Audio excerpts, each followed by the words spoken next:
출애굽기 20장 12절의 말씀을 우리가 보면 내 부모를 공경하라. 그리하면 내 하나님 여호와가 내게 준 땅에서 내 생명이 길리라 그랬습니다. 이거는 이제 어느 쪽에서 얘기하는 거예요? 자녀들 쪽에서 부모에게 하는 거를 얘기하는 거죠. 그러니까 부모 쪽에서는요, 부모 쪽에서도 생각을 해야지. 야야야야, 니네만 성경 봐봐라. 야, 출애굽기 20장 12절을 봐봐. 그 계명으로 10계명에 나온 거다. 이러면은 자녀들이 서운하죠. 그러면 에베소 6장 1절부터 4절 한번 보겠습니다. 거기는 둘 다 나와요. 자녀들아, 주 안에서 너희 부모에게 순종하라. 이것이 옳으니라. 네 아버지와 어머니를 공경하라. 이것은 약속 있는 첫 계명이니 이로써 네가 잘되고 땅에서 장수하리라. 또 아비들아, 너희 자녀를 노엽게 하지 말고 오직 주의 교훈과 훈계로 양육하라. 이렇게 돼 있잖아요. 그러니까 둘 다, 한마디로 말하면 부모들은 자녀 승질나게 하면 안 된다는 얘기예요. 아니 이 말은 안 지켜? 아니 성경에 뭐 부모만 뭐 공경 받아야 되는 것만 나왔어요? 아니죠. 자녀들을 승질나게 하면 안 된다. 그래서 자녀 승질나지 않게 다 주라고. 그냥 자녀 승질나지 않게. 알았어요? 아니, 부모님들 알으셨냐고. 그러니까 부모님은 뭐만 하라고? 다 주기만 하라고. 그럼 자녀들은 이제 어떻게만 하라고? 받기만 하라고. 그리고 나서 이제 자녀들은 이제 받기만 하고 끝나? 어떻게 해야 돼? 공경하고 순종하라 그러잖아요. 그런 부모님인데 왜 공경 안 하겠냐고, 왜 순종을 안 하겠냐고. 만약에 부모는 다 줬는데 자녀가 공경하지 않고 순종하지 않았으면 그 자녀는 진짜 잘못된 사람입니다. 정말 나쁜 사람이에요. 그건 악한 사람이야. 그런 자녀가 있다면 그런 자녀하고는 같이 안 살면 돼요. 아니 뭐 불편하게. 그러니까 부모는 주는 거다, 자녀는 받는 거다. 이걸 잘 알으셔야 된다고요. 그러니까 부모 입장에서는 난 줘야지, 그리고 끝나. 그렇게 하고 마음을 갖고 끝나. 받아야지, 이러지 마시라고. 그런 거 아니라고요. 그리고 자녀들은 나는 받아야지. 근데 하는 게 있어. 또 부모가 돼, 자기가. 그러니까 부모 마음을 알게 돼요. 그러니까 어떻게 돼? 공경하고, 그죠? 순종하고. 어린애 때는 못해요. 어린애 때는 못하고 언제 공경하라는 뜻이냐면 크면서 네가 알게 될 때 공경하라는 거야. 그게 마음으로의 공경이죠. 그리고 순종하는 겁니다. 어린애들은 그렇게 못해요. 어린애들은 그냥 받기만 해야 되는 거예요. 무슨 말인지 아시죠? 그래서 부모가 할 일, 자녀가 할 일, 이렇게 두 가지가 같이 나와 있다는 사실이죠. 이게 성경을 이렇게 우리가 보니까 이해할 수 있겠죠, 그죠? 자, 그러면은 출애굽기 20장으로 다시 한번 돌아가서 출애굽기 20장의 10계명을 한번 보십시다. 10계명이요. 이게 10가지 계명인데 여러분이 10가지 계명을 제가 좀 분석을 해드릴 테니까 한번 요거를 한번 잘 들어보셔요. 10계명이, 그러니까 10계명의 가장 중간에 있는 것이 부모에게 효도하라는 겁니다. 부모에게 공경하라는 거예요. 이 중간에 있는 게 10계명에. 그러면 그 10계명, 그러니까 구약의 10계명에 그 말이 있기 때문에 사실은 신약에서도 성경에서는 다 뭐라고 하냐면 부모님께 공경하라고 나오는 겁니다. 그 말이에요. 그러니까 10계명 때문에 그런 거예요, 이 성경이. 그러니까 10계명이 없었으면 그런 말들은 없죠. 그냥 너희들이 인간적으로 볼 때, 뭐 도덕적으로 볼 때 뭐 잘해줘, 이 정도지. 그러나 이 10계명이 법으로, 율법으로 정해져 있기 때문에 모든 성경은 다 부모에게 공경하게 돼 있고 효도하게 돼 있는 거예요. 그런데 우리가 이제 좀 잘못 생각하면 이제 이런 잘못된 사태가 벌어지니까 부모 입장에서는 그렇게 하지 말고 성경에서 자녀들에게 무조건 부모는 주려고 하고 그것으로 끝내라. 그러면 공경은 자녀들이 분명히 하게 될 것이고 순종하게 될 것이다. 이제 이것이 서로 자기 할 일만 찾으라는 거예요. 자기 할 일이 아니라 남의 할 일을 찾아가지고 자꾸 그 사람 보고 어떻게 하라고 그거 기다리고 있으면 이제 서로 불편해지는 겁니다. 서로 승질나고 열받아요. 그러니까 우리 서로 열받지 말고 머리를 좀 식히는 마음으로, 편안한 마음으로 말씀을 같이 들어줬으면 좋겠어요. 교회에서는 마음이 열받는 곳이 아니고 교회는요 평안한 곳이거든요. 안식을 누리는 곳이거든요. 기쁨이 있는 곳이거든요. 그죠? 그러니까 우리 한번 같이 말씀을 한번 나눠보도록 해요. 출애기 20장에 1절부터 17절까지 말씀을 우리가 보면 십계명이 나오는 얘기거든요. 하나님이 이 모든 말씀으로 말씀하여 이르시되 나는 너를 애굽 땅 종되었던 집에서 인도하여 낸 내 하나님 여호와니라. 자, 애굽 땅에서 인도했다는 말은 여러분을 세상에서 교회로 인도했다는 말입니다. 그 말이요. 똑같은 말이에요. 자, 너는 나 외에는 다른 신들을 내게 두지 마라 그랬어요. 자, 잘 기억해야 돼요. 이게 첫 번째입니다. 다른 신을 두지 말아요. 두 번째, 너를 위하여 새긴 우상을 만들지 말고 또 위로 하늘에 있는 것이나 아래로 땅에 있는 것이나 땅 아래 물속에 있는 것의 어떤 형상도 만들지 말며 그것들에게 절하지 말며 그것들을 섬기지 마라. 나 네 하나님 여호와는 질투하는 하나님인즉 나를 미워하는 자의 죄를 갚되 아버지로부터 아들에게로 3, 4대까지 이르게 하거니와 나를 사랑하고 내 계명을 지키는 자에게는 1000대까지 은혜를 베푸느니라. 자, 잘 생각해 봐요. 여기까지 잘 보면, 자, 우상을 숭배하거나 그러면 3, 4대는 저주받을 각오를 해라 이거예요. 너희가 뭐 때문에 저주를 받는다? 우상 숭배하기 때문에 저주를 받는다는 거예요. 그런데 여러분 조상 쪽부터 보면 우상을 믿지 않은 사람들이 많지 않습니다. 조상 쪽들부터 보면요. 그러면 조상 쪽부터 뭐 무당을 섬긴다든지 절에 간다든지 뭐 산에서 산신령을 믿는다든지 뭐 돌을 부처를 믿는다든지 뭐 나무를 믿는다든지 뭐 바다의 용왕신을 믿는다든지 하는 이 세상의 신들을 믿는 사람들이 굉장히 많았어요. 옛날 우리 한국의 조상들이요. 이 사람의 3, 4대 위까지 보면 알아요. 3, 4대 위까지 보면 그럼 거기에 그대로 내려옵니다. 그러면 그쪽에서 아무리 빌었어도 자식 잘 되게 해달라고 빌었어도 자식들한테 벌을 받은 경우가 있어요. 자식들이 이게 3, 4대까지 내려와서 그래요. 이게 자 이렇게 내려오다가 여러분은 교회를 나오게 됐습니다. 여러분 어떤 사람은요 교회 나오면 더 안 됩니다. 왜 안 되는지 알아요? 위에서 내려오던 게 여기서 끝나야 되거든요. 그래서 여기서 종착역이기 때문에 왕창 벌을 받아버립니다.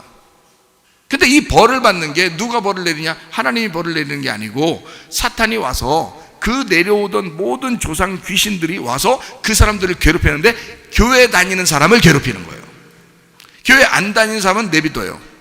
여러분 그래서 자녀들을 이렇게 가만히 보면요, 자녀들은 다 잘 되는데 교회 다닌 그 사람만 가난해지거나 교회 다닌 그 사람만 병이 나거나 교회 다닌 그 사람만 잘못되는 경우가 있습니다. 그런 거 보적이죠. 이렇게 주변에 보면. 왜 그러냐? 모든 내려오던 귀신이 거기에 딱 모여서 그래요. 왜 다른 데 안 가냐? 다른 데 가면 그 사람들은 어차피 지옥 갈 사람들이야. 그래서 안 건드려도 돼요. 근데 이 사람이 예수를 딱 믿었어. 교회를 나왔어요. 그러면 이 사람한테 다 집중합니다. 귀신들이요.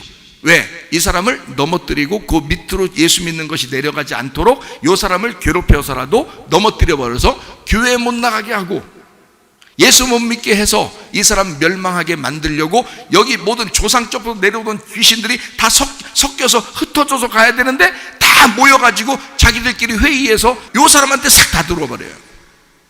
그러면 이제 싹 괴롭힙니다. 엄청나게 괴롭죠. 그래서 여러분 교회 나오자마자는 잘 돼요. 그러다가 조금 지나면요 막 어떻게든지 싸움이 일어나는데 뭐가 싸움이 나면 마음 안에서의 싸움이 일어나고 생각에서도 싸움이 일어나고 또 자녀들을 또 막 핍박당하고 무슨 부모에게서도 핍박당하고 남편에게도 핍박당하고 아내에게도 핍박당하고 무슨 사업을 해도 사업도 안 되고 뭐 해도 뭐 안 되고 몸엔 병도 나고 막 이럽니다. 이러면 이제 막 죽겠는 거예요. 이럴 때 자기를 다 놔버려야 돼요. 놓고 하나님만 딱 의지해야 돼요. 그러니까 다시 말하면 하나님에게 집중하고 이걸 자기를 놔버리면 이 귀신들이 힘을 못 쓰고 떠나가 버립니다. 이게요. 자기를 놔버리면 이 사람이 자기 힘을 쓰려고 할수록 더 잘못돼요. 그런 경우가 참 많아요. 다 그런 건 아니고 그런 경우가 있다는 얘기예요. 대부분이 그런 경우가 있더라. 그래서 이상하다. 우리 집안에 예수 믿는 사람이 딱 이 사람뿐인데 예수 안 믿는 사람들은 이상하게 뭘 해도 잘 되고 예수 믿는 이 사람만 안 되더라. 이런 경우가 있죠. 왜 그럴까요? 그 조상 귀신들이 3, 4대는 내려와야 되니까 3, 4대는 내려와서 그 사람에게 딱 집중한 거예요. 근데 이 사람이 죽었어.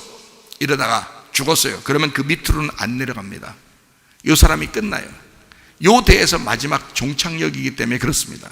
이 사람이 예수 믿었잖아요. 예수 믿고 죽었어요. 그러면 이 사람으로부터 끝나고 그 밑에서부터 그냥 잘 돼요, 그 자녀들은.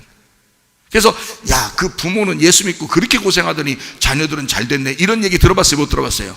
들어봤죠? 왜 그러냐면 거기서 부모가 그걸 안고 죽었기 때문에 그렇습니다. 그걸 안고 거기서 끝낸 거예요. 그러면 그 다음에 잘하면요, 천대까지 복을 받아요. 천대까지. 그 말은 완전하게 예수 믿는 것으로 그 가정이 바뀌었다, 그 말이에요. 이제 그 전에 조상신을 숭배하고 뭐 산신령 믿고 다른 우상을 숭배하던 사람들이 그렇게 내려오던 것이 예수 믿는 사람이 되면 천대까지 은혜를 받게 된다. 영원히 그 집안은 예수 믿는 것이 안 끊어집니다. 계속 그 자녀가 예수 믿어요. 그 자녀가, 손자가 계속 예수 믿게 됩니다. 그래서 그 집안은 예수 믿는 가정으로 싹 바뀌어버려요. 여러분의 부모 중에서 누군가는 희생한 거예요. 아니면 누군가는 여러분이 희생타인 거예요. 그러면 그 사람으로부터 그 집안이 바뀌는 겁니다. 그 전까지는 안 됐어요. 예수 믿는 게 없었으니까. 이해가 돼요? 이게 지금 여기 10계명에 나와 있는 얘기예요. 10계명에. 그러니까 이거 잘 아시라고. 10계명에 나와 있는 얘기니까. 자, 우상 숭배하면은 3, 4대 저주받고 나를 사랑하고 내 계명을 지키는 자는 천대까지 은혜를 받는다는 말이 여기 출애굽기 20장에 10계명 안에 쓰여 있는 거예요. 자, 계속 읽어봅니다. 너는 네 하나님 여호와의 이름을 망령되게 부르지 마라. 여호와는 그의 이름을 망령되게 부르는 자를 죄 없다 하지 아니하리라. 자, 이렇게 돼 있는데 이게 이제 세 번째 계명인 거예요. 하나님의 이름을 망령되게 일컫지 마라. 그러니까 하나님의 이름을 더럽히지 마라는 뜻이에요. 그러면 네 번째 계명이 뭐냐? 이게 이제 네 번째 계명이 안식이래요. 안식일을 기억하여 거룩하게 지켜라. 이게 네 번째예요. 엿새 동안은 힘써 내 모든 일을 행할 것이나 일곱째 날이라는 건 지금으로 말하면 토요일인데 우리로 말하면 일요일 날이 되겠죠. 그죠? 일요일 날 원래 8째 날이에요. 토요일 날이 7째 날이고 8번째 날이 일요일이에요. 그래서 우리는 안식일을 숭배하는 게 아니고 성경에 나와 있는 그 율법적으로 안식일 지켜라 하는 그거를 믿는 게 아니라 토요일을 믿는 게 아니고 일요일 날 예수님이 부활한 날이 또 8일이에요. 그래서 부활한 8일 날 예수님의 부활을 생각하고 우리는 옛날의 그 기억을 벗어버리고 예수님의 부활에 동참해서 살아가겠다 하는 것이 이제 주일날 예배 드리는 거예요. 그래서 이게 토요일 날이 아니고 일요일 날 예배 드리는 겁니다. 그러니까 율법에서 벗어나서 은혜로 예배 드리겠다 해서 부활을 생각하고 예배 드리는 게 8일 날 예배 드리는 거예요. 8일 날이 주일 날이에요. 자, 7째 날은 어떤 날이냐? 네 하나님 여호와의 안식일인즉 그랬어요. 그래서 그 안식의 개념이 어떻게 됐다고요? 안식의 개념은 예수님이 십자가 못 박혀 돌아가실 때 완성됐다 그랬잖아. 그러니까 하나님의 안식은 우리 인간들이 깼기 때문에 그 안식을 누가 완성하냐면 예수님이 죽음으로 완성했어요. 그 죽음으로 완성한 날이 안식이래요. 그리고 그분이 부활한 날이 8일이고요. 이해가 되겠어요? 그래서 성경적으로는 안식을 죽음이라 그러는 겁니다. 그러니까 하나님의 죽으심이 우리를 안식하게 하는 날, 이게 십자가의 날이란 말이에요. 십자가의 날은 토요일 날이고, 그리고 주일 날은 예수님의 부활, 다시 말해 안식 후 첫날 부활한 날을 8번째 날이라고 해요. 그래서 우리가 주일날 모여서 예배드린다. 우리는 십자가를 생각하지만 십자가를 부여안고 예수가 부활했기 때문에 예배드린다는 거죠. 그런 예배를 8일째 예배, 주일날 예배라고 이렇게 말하는 겁니다. 자, 이해가 되겠어요? 자, 7째 날은 내 하나님 여호와의 안식일인즉 너나 내 아들이나 내 딸이나 내 남종이나 내 여종이나 내 가축이나 내 문 안에 머무는 객이라도 아무 일도 하지 마라 그랬어요. 왜 아무 일도 하지 마라 그럴까요? 예수님만 일할 거니까, 예수님만 죽을 거니까 니네는 죽지 마라, 그런 뜻이에요. 니네 노력하지 마라. 하나님이 일하는 날이니까, 하나님이 노력할 테니까 너희들 일하지 마. 내가 죽을 테니까 너희들 죽는 게 아니야, 이런 말이에요. 물론 예수님 죽을 때 우리 같이 죽었죠. 그러니까 예수님이 죽을 테니까 너희들이 그런 노력을 하지 마라, 그런 말이에요. 자, 무슨 말인지 알겠죠? 이는 엿새 동안에 나 여호와가 하늘과 땅과 바다와 그 가운데 모든 것을 만들고 7째 날에 쉬었습니다. 그러므로 나 여호와가 안식일을 복되게 하여 그 날을 거룩하게 하였느니라 그랬어요. 그래서 안식일 날은 7째 날이란 말이야. 안식은 원래 창조의 완성이라고요. 창조의 완성이, 우리는 신약을 알잖아요. 신약을.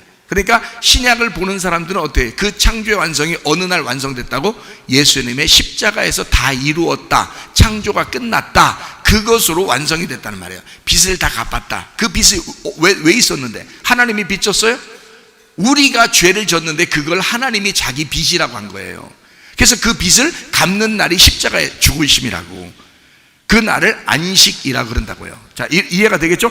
그러니까 성경에 예수님, 하나님의 그 안식이 인간의 죄 때문에 안식이 깨졌단 말이에요.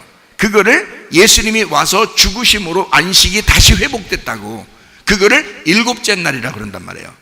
그리고서 안식만 회복되면 뭐예요? 예수님이 부활해야죠. 예, 죽으시면 그걸로 끝나는 게 아니에요. 부활해야지. 그래서 우리가 8일째 부활한 예수님과 함께 예배드린다, 이렇게 얘기한 거죠. 자, 엿새 동안에 나 여호와가 하늘과 땅과 바다와 그 가운데 모든 것을 만들고 일곱째 날에 어떻게 쉬셨는데, 그 쉬신 게 창조의 쉬심인데 예수님의 죽으심으로 완전히 쉬게 됐다, 이 말이죠. 그죠? 예, 그리고 저 부활하게 됐다, 이 말이란 말이에요. 그러므로 나 여호와가 안식일을 복되게 하여 그날을 거룩하게 하였느니라. 그래서 예수님과 예수님 제자들까지는 안식일을 지켰습니다. 예수님과 예수님 제자들까지는 안식일을 지켰어요. 왜냐하면 그 사람들은 1세대란 말이에요. 예수님과 예수님의 제자들까지는 구약을 살고 있었던 1세대라고요. 1세대, 그 과정이죠. 그러니까 안식일을 지켜야 된다고. 그러니까 바울도 안식일을 지키러 뭐 나가서 누굴 만나고, 또 안식일 때 예배를 드리려고 어딜 갔더니 누굴 만났다, 뭐 이런 얘기도 있고 그렇죠, 사도행전에. 그래요. 예수님도 안식일을 지키죠. 왜 그러냐면 그 안식일은 예수님과 그 제자들이 1세대이기 때문에 그렇습니다. 그런데 그 다음에는 부활하신 예수님을 많이 생각했다고요. 그리고 실제로 제자들 시대에 핍박이 일어나서 다 흩어졌어요. 그러니까 안식일을 지킬 수가 없는 거예요. 그때부터는 이제 자기들이 예배자가 된 거예요. 어디에 가든지 하나님께서 자기들과 함께 있어야 되는 거예요. 그리고 그 예배를, 예수님의 부활을 기억하면서 막 그리워하고 그 주님을 소망하면서 예배 드리게 되는 거죠. 그 주일날 예배가 되는 거예요. 뭐 누가 뭐 어떤 뭐 로마 카톨릭에서 뭐 정해서 일요일날 예배 드리라, 그건 뭐 태양신 숭배의 날이다 해가지고 그렇게 했다고 그러거든요. 근데 여러분과 저는 태양신을 믿으려고 여기 나온 게 아닙니다. 예수 그리스도의 부활을 생각해서 예배 드리러 나온 거죠. 조상적부터 예수님을 믿었던 사람들은요, 계속 일요일날 예배를 드렸습니다. 이게요, 예수님 아마 재림하실 때까지 그럴 거예요. 계속 일요일날 예배 드릴 거란 말이에요. 사람들이 드리지 말라고 해도 숨어서라도 예배 드릴 거라고요, 예수 믿는 사람들은. 왜 그럴까요? 그게 뭔가가 흘러들어온 믿음이 있었던 거예요.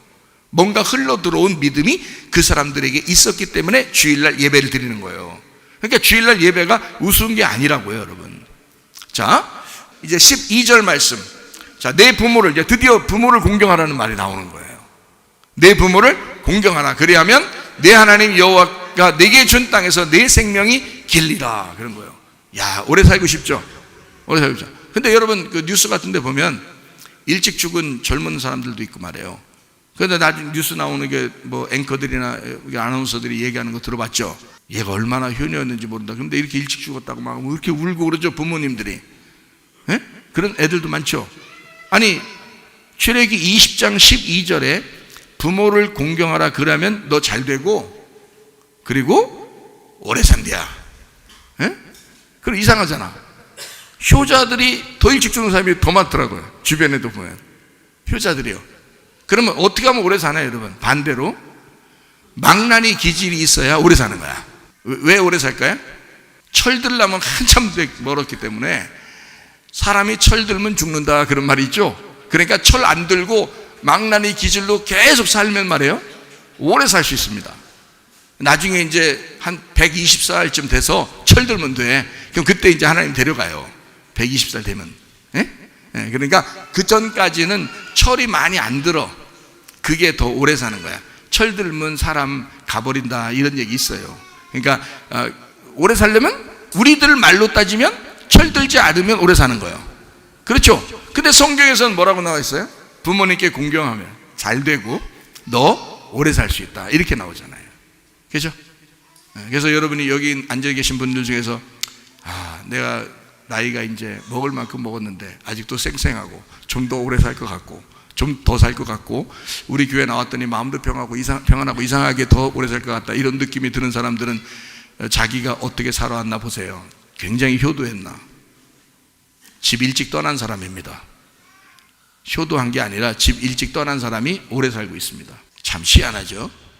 여기 앉아 계신 분들도 자기를 돌아보라고, 거기에 집에서 원래 효도하려면 그 부모님하고 연로하신 부모님하고 계속 같이 있으면서 어떻게 돌봐야 될 거 아니에요. 그렇게 하면서 오래 살아야 될 거 아니에요. 그죠? 그래야 되죠. 그런데 지금 여기서 나이 많이 드신 분들은요, 그 부모님은 당연히 존경하죠. 그런데 집을 일찍 떠난 사람들이에요. 그러니까 부모님하고 같이 오래 못 산 사람들이에요. 그런 사람들은 오래 삽니다. 자, 어떻게 해야 오래 산다고 세상에서 그런다고요? 철 안 들어야지 오래 산다 그랬다고. 철 들면 일찍 죽는다고. 자, 그러면 성경의 이야기하고 반대적이죠? 이 세상 사람들의 이야기는 성경의 이야기하고 반대예요. 자, 성경에는 뭐라고? 부모 공경하라고. 그래야 잘 되고 오래 산다고요. 그러니까 자, 요 얘기를 우리가 이제 생각을 하면서 그 다음에 다시 이어서 또 한번 봐봐요. 살인하지 마라 그랬어요. 살인하지 마라. 그 다음에 14절에 간음하지 마라 그랬어요. 15절에 도둑질도 하지 마라 그랬어요. 16절에 내 이웃에 대하여 거짓 증거하지 마라 그랬어요. 내 이웃의 집을 탐내지 마라. 내 이웃의 아내나 그의 남종이나 그의 여종이나 그의 소나 그의 나귀나 무릇 내 이웃의 소유를 탐내지 마라. 10계명을 이제 우리가 지금 쭉 읽어봤죠. 10계명 읽어보니까 자, 첫째 계명이 뭐라고요? 나 외에 다른 신 두지 마라. 두 번째 계명은 우상 숭배하지 마라 그랬고, 세 번째는 이름을 망령 때 이르지 마라. 그리고 네 번째는 안식일을 거룩하게 지켜라 그랬고, 다섯 번째는 부모를 공경하라. 그럼 잘 살고 오래 산다. 이런 얘기 했죠. 그 다음에 여섯 번째는 살인하지 말라 그랬고, 일곱 번째는 간음하지 말라 그랬고, 여덟 번째는 도둑질하지 말라 그랬고, 아홉 번째는 거짓말하지 말라 했어요. 거짓말하지 마라. 그 다음에 열 번째는요, 이웃 집을 탐내지 마라. 이웃 아내도 탐내지 말고 그 집에 있는 소유 물건도 탐내지 마라 그랬어요. 그렇죠? 자, 요 말이 지금 여러분이 생각했던 그런 말이 지금 요걸 그대로 지키라는 말이 아니란 말이에요. 요게요. 그래서 여러분에게 제가 이걸 설명을 해드려야 이해를 할 수 있는 것이다. 자, 10계명은 두 가지로 의미가 되어 있습니다. 두 가지의 계명으로 10계명이 이루어졌다는 것은 하나님 사랑, 이웃 사랑으로 되어 있는 거예요. 하나님 먼저 사랑하고, 그럼 하나님 사랑하는 사람은 이웃을 사랑하게 되어 있다 하는 얘기고요. 요 말이요. 이 둘 다 똑같아요. 하나님과 이웃은 하나예요. 그래서 하나님이 이웃이기 때문에 그 이웃을 사랑하라는 말이지 여러분 옆집 얘기를 하는 것이 아닙니다. 그게요. 하나님 사랑, 이웃 사랑, 이 말은 그 이웃이 하나님이야. 그래서 하나님과 이웃을 사랑하라는 말은 똑같은 말이에요. 같은 말.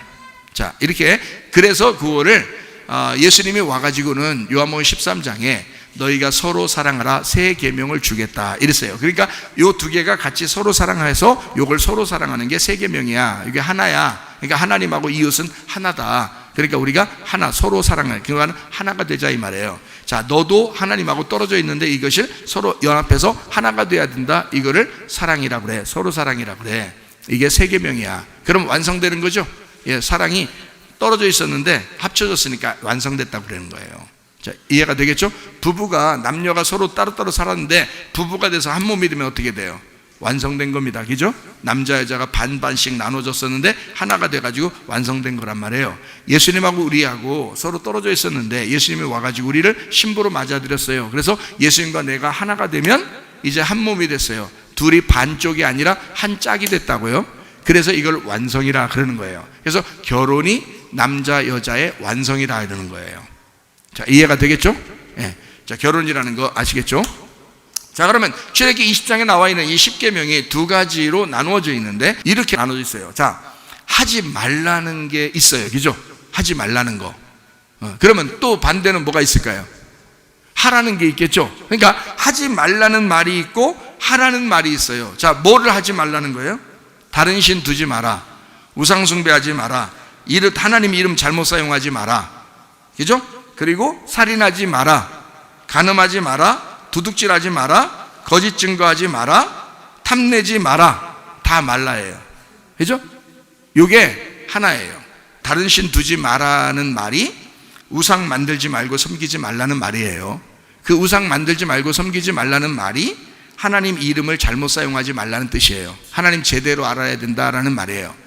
그러면 그것이 살인하지 말아예요. 하나님을 죽이는 것이 아니다 이 말이죠. 근데 너희가 만약에 하나님을 잘 모르면 하나님을 죽이는 거다 이거예요. 자, 그것이 하나님을 죽이는 것이 된다면 그것이, 그 살인이, 그 예배가, 하나님 잘 모르고 드리는 그 예배가 살인인데, 그 예배가 너희들은 간음하는 것이다. 다 너를 위해서 예배 드리는 거지 하나님하고 하나 돼서 예배 드리는 게 아니다. 다 너의 탐욕을 위해서 예배 드리는 것이다. 그런 그것을 간음이라 그런다. 그러니까 한마디로 말하면 하나님 남편을 버리고 너라는 남편, 이 세상의 남편을 네가 따라간 것이다. 그러니까 이 세상의 남편이 그리워서 하나님을 버린 거다. 그런 예배를 네가 드리고 있는 거다. 다시 말하면 교회 와서 예배는 드리고 있지만 자기 잘 되려고 예배하는 것이다. 이런 거죠. 물론 처음 온 사람들은, 처음 오신 분들은 뭐 자기 잘 되려고 오는 거죠. 그렇게 예배드, 그것까지 하나님은 야 이놈아 그렇게 얘기 안 한단 말이에요. 그래 아직 모르니까 그렇지 라고 하는 거고요. 교회를 오래 다니신 분들은요, 여러분이 그렇게 알면서도, 말씀을 이렇게 여기서 들으면서도, 그 말씀을 알면서도 그런 예배를 드리고 탐욕을 부린다면 여러분은 간음을 하고 있는 것입니다. 다른 남자를 따르는 거예요. 다른 남편을 따르는 것이라 그 말이에요. 그것을, 하나님만 남편인데 다른 신을 두면 안 되는데 같은 말이에요. 알겠어요? 그래서 이걸 살인, 그걸 간음 이렇게 얘기한 거란 말이에요. 그러니까 이렇게 말하면 그 간음이 뭐냐, 어떤 거냐, 도둑질이에요. 그게 도둑질이에요. 그래서 생각해봐요. 말씀을 도둑질해 가는 거 아니에요. 자기 거 아닌데, 하나님 건데 말씀을 도둑질해. 자, 말씀을 증거하는 사람이 하나님 말씀을 안 하고 자기 말만 계속해, 세상 말만 계속해, 그러면은 이 사람이 하나님 말을 빙자해서 도둑질해 버린 거죠. 여러분은 또 그 말을 듣고 그 말을 가지고 가. 그래서 자기 듣기 좋은 것만 간직하고 생활해요. 그러면 그걸 도둑질한 거란 말이에요. 하나님 말씀을 도둑질한 거예요. 그러니까 도둑질과 살인과 간음은 같은 거예요. 그래서 한 절씩 탁탁탁 나오는 거예요. 이게 같은 건데 그거 하지 말라는 거야. 살인하지 마, 간음하지 마, 도둑질하지 마, 같은 말이라고요. 그게 뭐야? 탐욕이야. 그게 너를 숭배하는 거야. 너를 숭배하니까 하나님만 섬겨야 되는데 그게 안 된 거지. 그게 하나님 이름을 갖다 우습게 한 거지. 이렇게 된 거예요. 그게 같은 거예요. 하지 말라는 게 다 같은 말이에요. 무슨 말인지 알겠죠? 그럼 두 개가 하라는 말이 있어요. 예, 안식일을 지켜서 거룩하게 하라는 게 하라는 거예요. 안식일을 거룩하게 지키라는 거예요. 그 다음에 부모를 공경하라는 거예요. 너 그래야 잘 되고 오래 산다는 거예요. 자, 이 말이죠. 그러면 그러면 하지 말라는 말도 다 하나인데 하라는 말도 하나였구나. 그죠?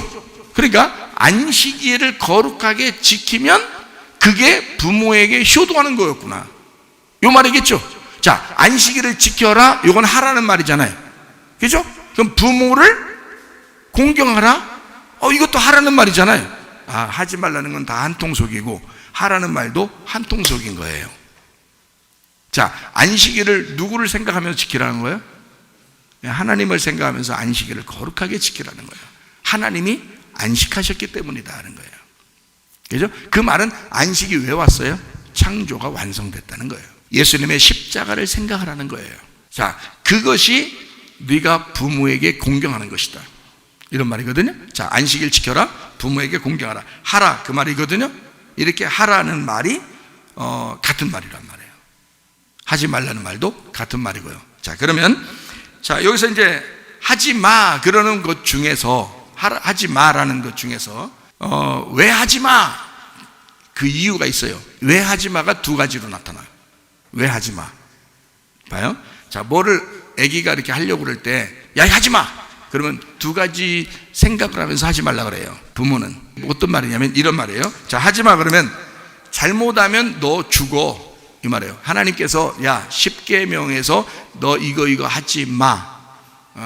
다시 말하면 너 이렇게 하면 죽어, 이 말이에요.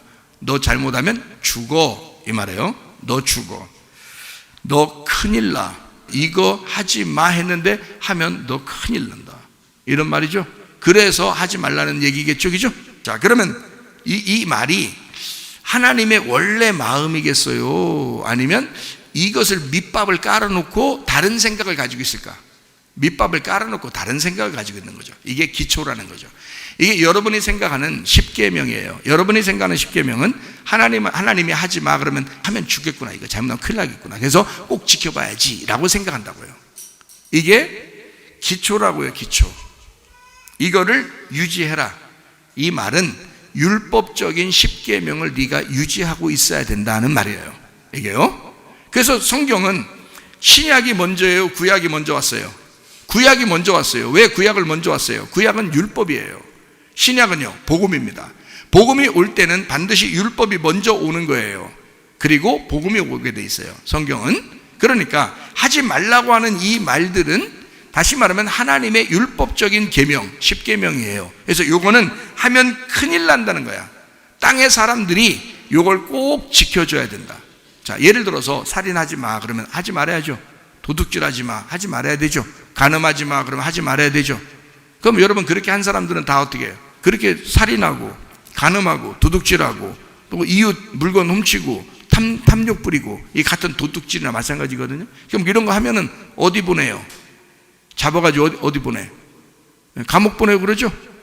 잡아가지고 원래 평범하게 양심적으로 사는 사람들에게서 같이 못 살게 하고 그 사람을 뜯어내서 딴 데다 감옥에 집어넣어 버린다고요. 따로 살으라고. 밥은 줘요. 거기 따로 사니까 밥은 주는데 이게 뜯어내서 거기다 집어넣어서 이쪽 사는 사람들하고 틀리다는 거야. 네 생활이 틀리다는 거야. 이게 땅의 사람들도 지켜야 되는 법이란 말이에요. 이게 십계명이라고요. 무슨 말인지 알겠어요? 땅의 사람이 지키는 겁니다. 기초예요. 그러니까 여러분이 그렇게 생각하고 있는 십계명이라면 여러분도 똑같이 기초를 가지고 있는 사람들이에요. 자, 그런데 또 하나는 하지 마 그랬을 때 하나님 마음을 생각해요. 하늘의 사람이 지키는 거로 생각하면 이건요, 기초가 아니라 성숙한 마음으로 생각을 해봐야 되겠죠. 하늘의 사람들이니까, 우리는 땅의 사람들도 지켜야 되니까, 십계명은. 그죠? 성경적으로 우리가 이걸 하나님 마음을 알았다고 해서 살인하고 간음하고 도둑질하면 되겠어요? 그건 기초라니까요. 기본이라니까. 그건 땅의 사람은 다 지켜야 되는 거예요. 이 기본도 써 있는 거예요, 이게. 그 기본을 통해서 하나님 마음을 설명해 주려고 하는 거 아닙니까? 그죠? 그러면 그 하나님의 마음은 뭐냐면 성숙한 마음이라고요. 어른이 되면, 성숙해지면 당연히 살인 안 하죠. 간음 안 하려고 그러죠. 도둑질 안 하려고 그러죠. 성숙하면. 그죠? 어린 애들이니까 모르니까 그런 거죠. 그죠? 자, 그러면은 하나님께서 우리에게 주시고 싶은 십계명에 대해서 줄 때 무슨 마음을 주려고 그러는 거예요? 자, 이거 안 지키면 너 죽어, 너 큰일 나, 이거예요. 너 좀 내 마음을 알았으면 좋겠어. 내 마음 좀 알아줘. 이 속에 숨겨져 있는 내 마음 좀 알아줘. 이럴까요? 이 속에 너 하지 말라고 할 때는 그 속에 숨겨진 내 마음이 있는 거야. 그것 좀 알아줘 라고 주님이 우리에게 말씀하시는 거라고요. 이게요. 자, 기초적인 건 모든 세상 사람도 지켜야 되지만 우리는 하늘 안에 있는 사람들이라고요. 예수 믿는 사람들이라고요. 하나님 믿는 사람들이라고요. 이 사람들은 기초가 아니라 하늘의 삶을 살기 때문에 이것을 하나님의 마음을 알게 되면 그냥 지켜지는 거라고요. 이거는 지키려고 노력하는 게 아니라 그냥 그렇게 사라진단 말입니다. 그러니까 이것은 이렇게 하지 말라고 돼 있을 때 이 말은 우리를 무섭게 하려고 하는 게 아니라 하나님이 우리를 사랑하기 때문에 사랑함으로 준 내용이구나 라고 하는 걸 깨달으셔야 된다는 거예요. 그거를 깨닫는 것이 이제 성숙한 거예요. 하나님의 사랑이구나. 그러니까 이것은 복음을 알게 하려고 십계명이라고 하는 것을 준 것이구나. 하늘의 사람들은 그걸 깨달으셔야 된다. 그러니까 하지 말라고 하지만 그 하지 말라고 하는 게 두 가지의 의미를 가지고 있다. 하나는 땅의 사람들도 하지 마 그럴 때 안 하려고 한다고요. 그죠? 그러면 교회 나온 우리들은 그 정도는 기본으로 지키는 건 당연한 거고, 그렇죠? 우리들은 더 나아가서 무슨 마음을 가져야 된다고?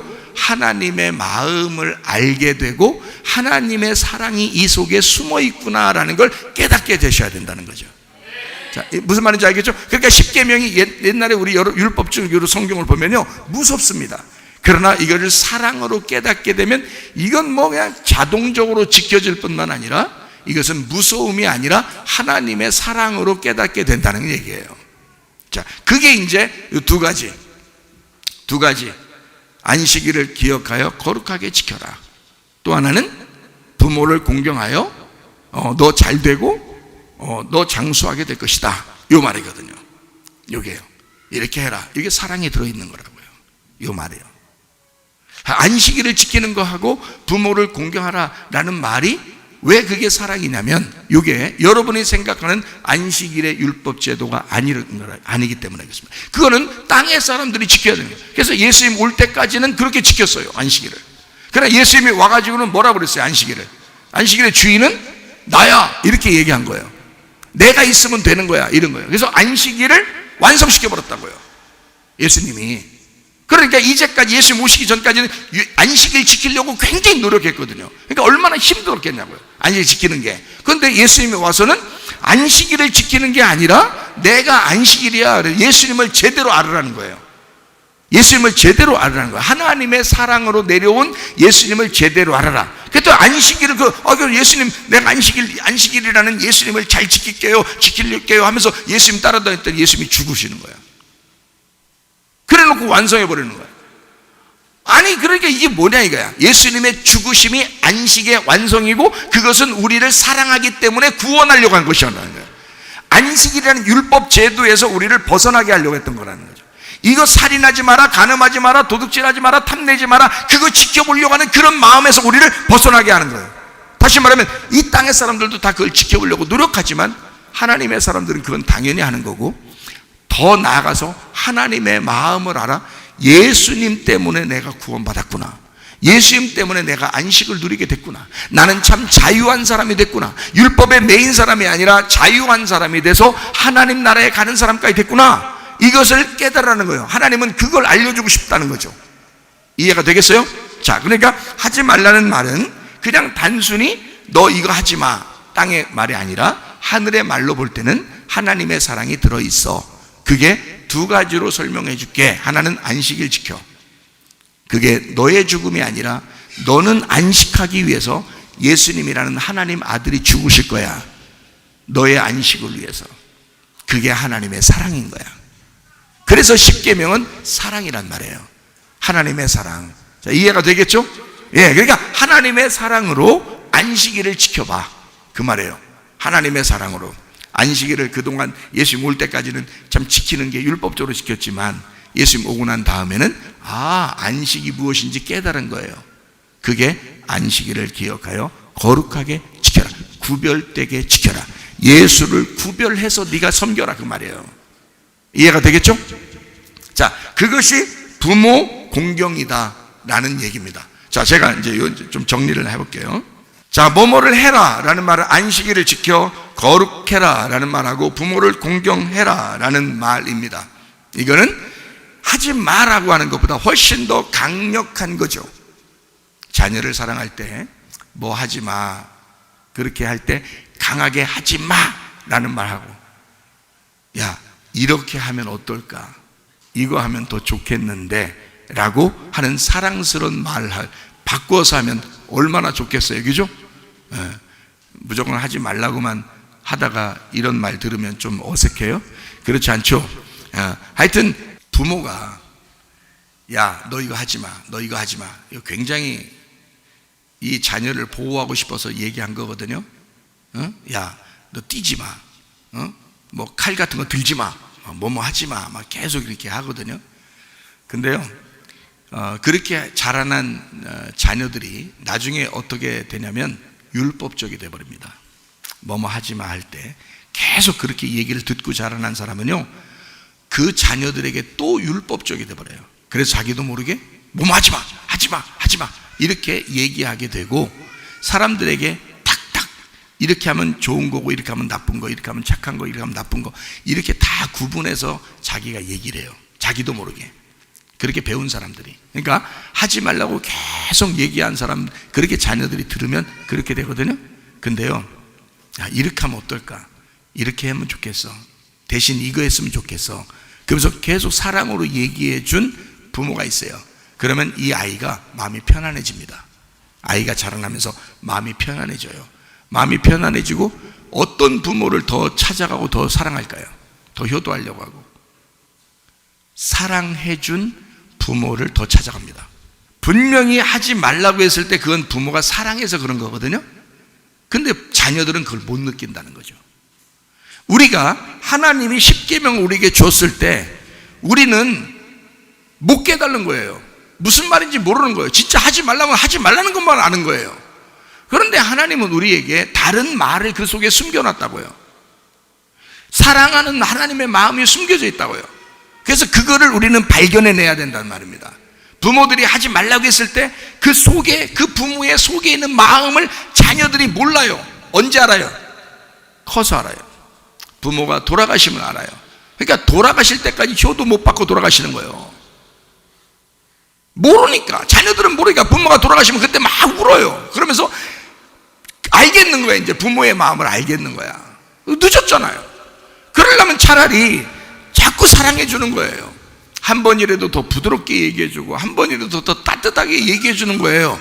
더 사랑한다고 얘기해 주는 거예요. 그러면 자녀들은 그게 진짜 사랑인 줄 아는 거예요. 자녀들은 받는 것밖에 못한다고 했잖아요. 자기가 부모에게 줄 정도면 벌써 큰 거예요. 벌써 자라난 거라고요. 그러니까 자녀들은 받는 것밖에 못하니까, 어차피 받는 것밖에 못하는 자녀에게 부모는 사랑한다, 내가 또 줄 게 뭐 있나, 자꾸 주려고 그러는 거예요. 그게 부모의 사랑을 받은 자녀. 그래서 이 사람들은, 자녀들이 편안해집니다. 마음이 행복해지고요, 너그러워지고 그렇습니다.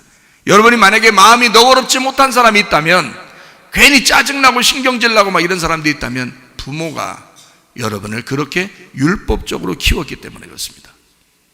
이제 여러분마저 그런 삶을 살지 말고 여러분은 아랫사람들에게 사랑하고 다독여주고 따뜻한 말하고 부드러운 말 한 번이라도 더 해주시기를 바랍니다. 그게 부모들이 해야 될 일이에요. 그게 마음이 평안해, 서로 마음이 평안해지는 거라고요. 이해가 되시겠어요? 자, 그러니까 하나님 마음을 그 십계명에서 끄집어내서 하나님 마음을 이해시켜 주는 게 이런 게 설교라고요. 자, 하라 그랬을 때 안식일 지켜 거룩하게 해. 그 다음에 부모를 공경해. 사랑의 십계명이라고요. 이게요. 자, 이 말이 뭐예요? 자, 부모를 공경해. 안식일을 지켜. 어떻게 하라는 거예요, 도대체가? 그 속에 우리가 처음에는 예수님이 오셔서 죽으실 때까지 그게 안식이에요. 그러면 그걸 우리가 이제 알게 됐어. 하나님이 정말 그렇구나라는 걸 오늘 말씀을 통해서, 설교를 통해서 알았어요. 알면 어떻게 돼? 이 사람이 마음이 정말 마음이 안타깝죠. 쓰리죠. 나 때문에 죽으셨으니까. 그렇죠. 그 마음이 들어오고 그 마음이 알게 되면 벌써 어떻게 된 거예요? 성장한 거야 말이에요. 컸단 말이에요. 이 사람이 큰 거란 말이에요. 그러면은 이제 어떤 마음이 어떻게 돼? 성장한 마음이 들어오면, 하나님이 나를 이렇게 사랑하셨구나 라는 걸 알게 되죠. 그래서 안식일 제도가 있었구나, 그래서 부모를 공경하라는 말이 있었구나 라는 걸 이제 알게 되는 거예요. 그래서 이거를 사랑의 십계명이구나 라는 걸, 사랑을 드디어 깨닫게 된다는 겁니다. 어릴 때는요 못 깨달아요. 이 말이, 이게 십계명, 여러분 십계명을 볼 때마다 하나님이 우리를 정말 사랑해서 줬구나 이런 생각 들어요? 그게 아니라고, 무섭다고요. 그게 십계명. 그렇게 하면 아직 어려서 그런 거죠. 그런데 크면 알아요. 그 부모의 마음을 안다고요. 그게 컸다는 얘기야. 성장했다는 얘기야. 그래서 사랑의 십계명이라는 걸 알았어. 그게 무슨 뜻이었어?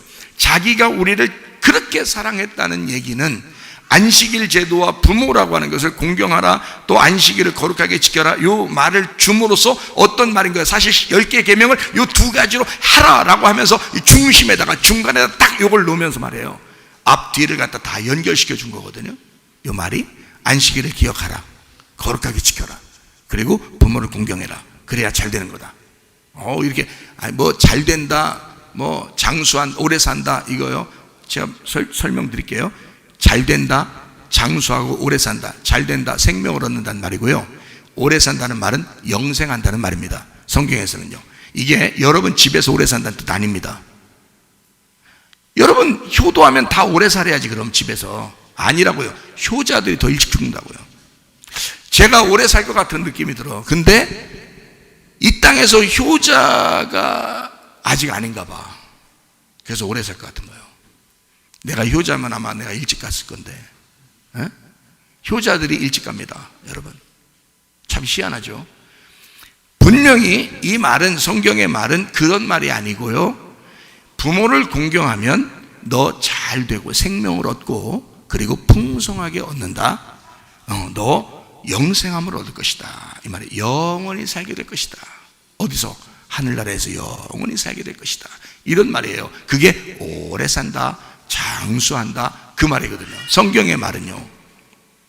그걸 이제 여러분이 이해를 하시는, 이게 성경에는 출애굽기 20장이 그렇게 십계명을 놓을 때 하나님의 사랑이 그 안에 들어있어요. 하나님의 생명이 그 안에 있고요, 하나님의 풍성함이 그 안에 있고요, 하나님의 영생이 그 안에 있단 말이에요. 이게 안식일과 부모 공경에 대해서 나오는 거예요. 이렇게 설명하는 사람이, 뭐 다른 사람이 누가 설명하는 사람이 혹시 있을지 모르겠지만 저는 별로 못 들어봤어요. 그런데 제가 이거를 이렇게 발견하고, 아, 그렇구나, 하나님의 마음이 이렇게 되어 있구나 라는 것을 알게 된 거예요. 여러분에게 설명을 해드리는 겁니다. 들어보세요. 자, 그 말은 이제 네가 나를 알았느냐, 네가 나를 진짜 알았느냐, 너 성숙했느냐, 성숙한 사람만 이 속에 보이는 거거든. 그러면 이 속에 보이는 성숙한 사람은 뭐만 하겠다는 거예요? 너는 나만 사랑해줘라, 나만 위해서 살았으면 좋겠어. 그게 하나님입니다. 하나님이 우리 남편이라면서요. 하나님이 우리 남편이라면서요. 그러면 하나님이 자기가 우리 아버지고 우리 남편인데, 그 하나님이 자기가 남편이고 아버지니까 나만 사랑해줘라, 나에게만 효도해라. 당연한 거죠. 당연한 거라고요. 그게 십계명이라고. 그러니까 사랑의 십계명이라고. 그러니까 이 말은 무슨 말이냐면, 자, 나만 사랑해줘, 진실로 사랑해줘, 네 마음으로 날 사랑해줘. 왜? 네가 날 사랑하면 내가 생명이야, 내가 영생이야, 내가 평안이야, 내가 기쁨이야. 그러면 내가 가진 거 다 네 거야. 하나님이 우리에게 너 나 사랑해, 나 효도해, 네가 나한테 이렇게 해라, 그렇게 해놓고 우리한테 잘못되게 하려고 하는 게 아니고, 나의 기쁨을 가져라. 너 나만 사랑할수록 너는 행복할 거야. 너 나만 사랑할수록 너는 평안할 거야. 네 속에 진짜 사랑을 깨닫게 될 거야. 그러면요, 여러분, 자, 남편과 아내를, 자녀와 부모를 자기들이 사랑해 보겠다고 엄청 노력하는 사람들, 그래도 가정들이 어떻게 됩니까?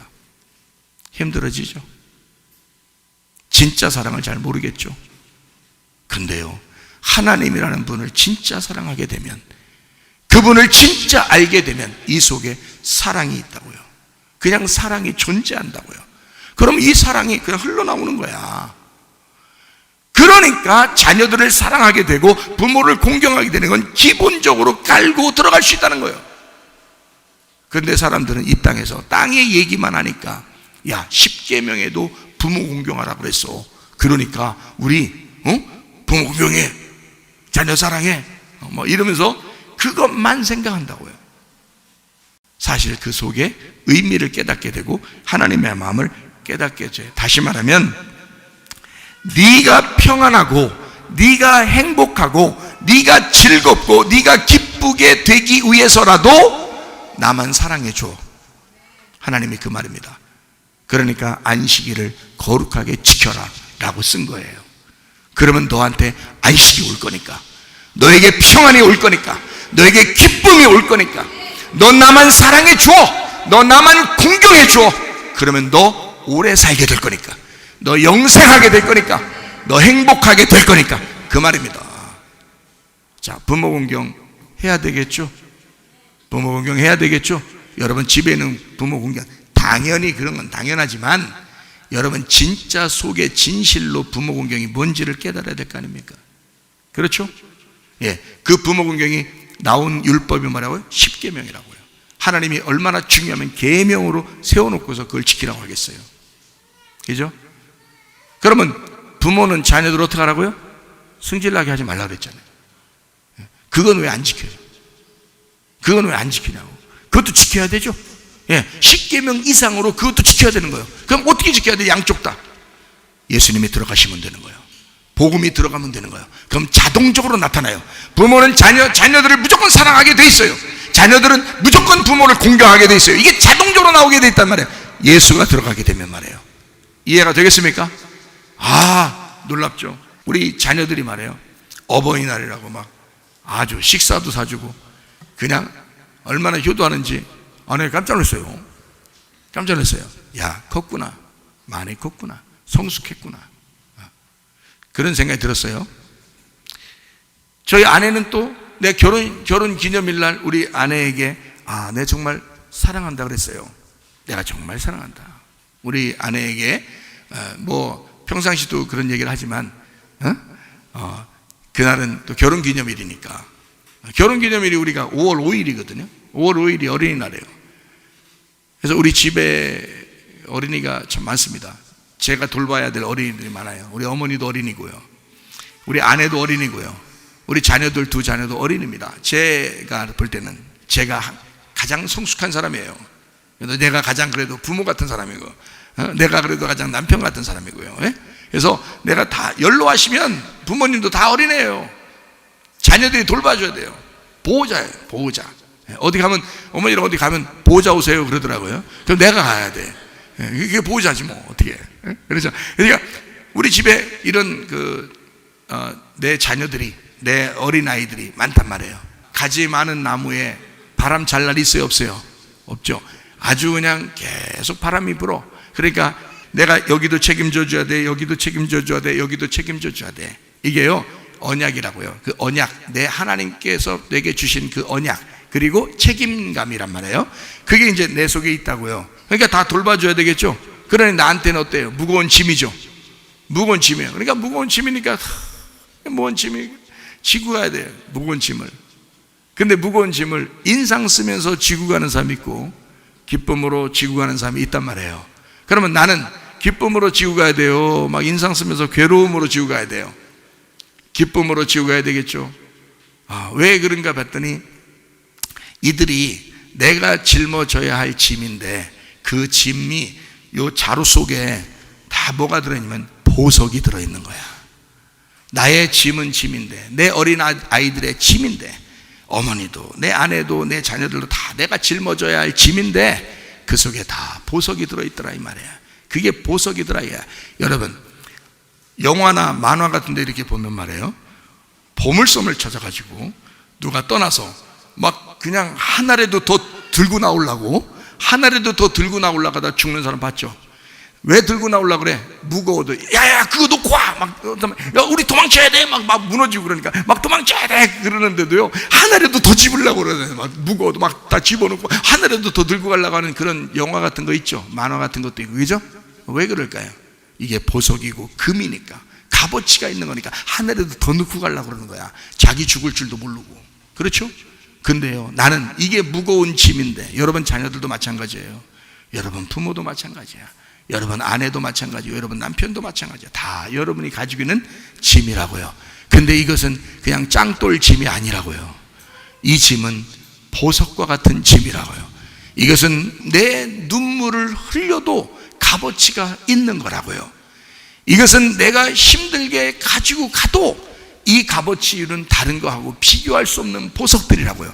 이런 무거운 짐은 내가 질수록 좋은 거란 말이에요. 더 많이 질수록, 더 많이 가져가면 가져갈수록 더 많은 보석을 지고 가는 거니까 더 낫다고요. 나한테는 더 행복이라고요. 이해가 되시겠습니까? 그 마음이 확 다가오니까, 그 마음을 깨닫겠으니까 너무 좋은 거예요. 그래서 어린이날, 결혼기념일 날 우리 아내에게 그 편지를 써 이야기를 하고, 그리고 아내에게 그랬어요. 아내 보고 여보 내가 사랑해 그랬습니다. 다 알죠? 이미 편지로 다 얘기했으니까. 근데 사랑해. 그러니까 우리 집사람이 저한테 뭐라 하는 줄 알아요? 울면서 뭐라 하는 줄 알아요? 죄송해요.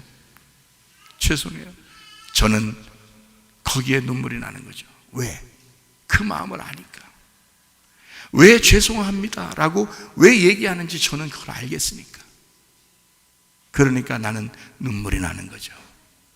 여러분, 내가 그때 그 주님을 생각해 봤어요. 우리 주님은 나를 사랑한다고 하겠구나. 왜? 진짜 사랑하니까, 나는 우리 아내를 진짜 사랑하니까 나는 사랑한다. 사랑해. 이거는 겉으로 말하는 게 아닙니다. 나는 당신이 최고야. 나는 당신 없이 못 살아. 나는 당신하고만 있을 거야. 나는 당신을 위해서 나를 희생했어.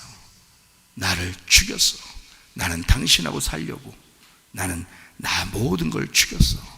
난 사랑해. 라는 그 한마디에 내 모든 게 다 들어있거든요. 그게 예수님이 우리에게 하는 말과 똑같은 말이라고요. 예수님이 우리를 사랑한다고 할 때 나는 너를 사랑해 하면 그 안에 다 들어있는 거라고요. 예수님 자기의 생명이 그 안에 들어있는 거라고요. 자기의 죽음이 그 안에 들어있는 거라고요. 그래서 나를 사랑한다고 말하는 거라고요. 그때 우리 아내가 정답을 얘기한 거예요. 그런 사랑해 하는 남편에게 우리 아내가 뭐라고 한지 알아요? 죄송해요. 뭐가 그렇게 죄송해요? 뭐가 그렇게 죄송하냐고. 그런데 자기 딴에는 내가 사랑해 주는 것만큼 안 되는 거예요. 내가 그렇게 사랑해 주는 거를 알겠는 거예요. 그 마음을 이해하겠는 거예요. 그러니까 나한테 그 정도가 세임이 돼야 되는데 이게 세임이 안 되니까, 워낙 자기를 사랑해 주니까, 그걸 아니까 그만큼 미치지 못하는 자기의 마음을 표현하는데 이렇게 표현하더라고요. 죄송해요. 그러면서 울더라고요. 여러분, 그거 아십니까? 하나님은 우리를 사랑한다고 할 만한 자격이 있으신 분입니다. 그런데 우리는 그 하나님에게 그만큼 안 되는 거예요. 아무리 해도 그 하나님의 마음을 아는 사람들은 그 하나님에게 내가 그 표현하는 것이 안 되는 거예요. 내가 아무리 해도 그 하나님의 마음만큼 안 되는 거예요. 그러니 하나님께 우리가 늘 하고 싶은 말, 죄송해요. 하나님, 죄송해요. 근데 내가 하나님을 사랑해요. 하나님을 진짜 사랑하지만 하나님, 죄송해요. 내가 그만큼 안 돼요. 하나님이 나를 그만큼 사랑한 그 이상 나는 안 돼요. 하나님, 나 죄송해요. 그게 우리가 할 수 있는 정답이라고요. 여러분, 가정에서 남편과 아내가, 부모와 자녀가 진심으로 사랑하시기를 바랍니다. 진심으로 그 죄송한 것을 알기를 바랍니다. 그리고 그 하나님의 마음을 이해하시기를 바랍니다. 하나님 아버지, 부모, 아부엠이라고 그럽니다. 출애기 20장 12절 말씀 하나만 설명하고 마치도록 하겠습니다. 내 부모를 공경하라 할 때 그 부모라는 말이요, 아부엠입니다. 아부가 아버지고요, 엠이 어머니입니다. 그래서 부모 그래요. 이걸 히브리 말로 아부엠 그렇게 말을 해요. 이 아부엠이라고 하는 말은 무슨 말이냐면 이런 거죠. 아부라는 건 아버지죠. 엠 그러면 어머니죠. 그러면 여러분, 가정을 잘 생각해 보면 이해가 됩니다. 아버지는 집에서 오손도손 아기자기하게 그렇게 자녀들을 돌볼 수가 없습니다. 아버지는 아버지이기 때문에 존재하는 그 값어치, 존재하는 것만 해도 그 집안의 울타리가 되는 거예요. 아버지가 있으므로 그 집안의 울타리가 되는 거예요. 그러니까 아버지는 존재 가치가 뭐냐면 그 집안의 울타리인 것입니다. 아버지가요, 하는 역할은. 그럼 어머니가 하는 역할은 뭐죠? 어머니는 애가 태어나면 애가 아빠부터 찾아요, 엄마부터 찾아요? 엄마부터 찾아요. 왜 찾아요? 왜 찾아요? 애가 태어나니까 갑자기 엄마를 찾아. 왜 찾아요? 에? 왜 찾아요? 엄마하고 같이 놀자는 거예요? 아니면 엄마 제대로 알아봐서 그런 거예요? 뭐 찾은 거예요? 자기 밥통 찾은 거예요. 자기 밥통. 그러니까 아기는 태어나자마자 자기의 밥을 찾은 것입니다. 그렇죠? 그 밥이 어디에 있었어요? 아빠 아빠 가슴에 있어요? 엄마 가슴에 있어요? 엄마 가슴에 있는 거예요. 그래서 엄마 가슴을 먼저 찾는 거예요. 이해가 되겠어요? 그러니까 엄마는 뭐 하는 사람이요? 자녀한테는 밥 먹이는 양육자란 말이에요. 밥 먹이는 양육자. 자, 아버지는 뭐 하는 사람이라고요? 집안의 울타리와 같은 자고요. 그리고 엄마는 뭐 하는 사람이라고요? 그 울타리 안에서 자녀들이 행복하게 자라나도록 밥을 먹이는 자라 이 말이에요. 말씀을 전달해 주는 자라 이거죠. 그래서 아부엠은, 아부엠 자체는 뭐냐면 하나님의 성전, 하나님의 교회 안에 있는 하나님의 말씀을 얘기하는 겁니다. 그게 부모예요. 하나님의 교회 안에 와서 여러분이 하나님 말씀을 들으면 그 말씀을 듣고 순종하는 것이 부모를 공경하는 것입니다. 하나님의 마음 안에 있는. 그렇게 된 사람은 부모 우습게 할까요? 말씀을 제대로 한 사람은 부모 효도합니다. 그러나 말씀을 제대로 모르는 사람은요, 부모 우습게 합니다. 말씀을 제대로 아는 사람은 안 가르쳐줘도 예수 그리스도의 말씀을, 그 말씀 안에서 양육된 사람은요, 당연히 부모를 공경하는 것이 자기의 삶이에요. 자녀를 깊이 사랑하는 것이 자기의 삶이 되는 것입니다. 그러니까 하나님 말씀을 제대로 못 들은 사람들은 어떻게 되느냐? 이제까지 내려오던 집안에 자기 부모가 하던 대로 자기가 살아가요. 그래서 그걸 유전과 전통이라 그래. 그런 썩어빠진 유전과 전통 아래서 자녀들한테는 쥐잡듯이 잡어 이렇게 살아가는 게 삶인 줄 알고 자기도 쥐잡듯이 잡혔으니까 자녀들한테 쥐잡듯이 잡으면서 너는 내 아들이고 너는 내 딸이니까 너는 반드시 나에게 효도해야 돼 라고 그렇게 가르치면서 살아갑니다. 부모가요. 자녀들은요, 부모를 무서워합니다. 부모를 무서워하고 나중에 오손도손 얘기를 잘 안 해요. 자기의 속에 있는 얘기도 안 합니다. 왜냐하면 무서워. 집안이 무서웠기 때문에 그렇습니다. 이게 율법적인 삶이에요. 여러분, 하나님을 제대로 몰랐고 십계명을 율법적으로 바라보았기 때문에 그렇습니다. 그러나 십계명을 복음으로 바라보게 된다면, 은혜로 바라보게 된다면, 말씀을 제대로 알게 된다면 하나님의 사랑을 깨닫게 되죠. 부모의 사랑을 깨닫게 되죠. 그러면 이 사람이 성숙해지죠. 그러면 속에 사랑이 넘쳐나요.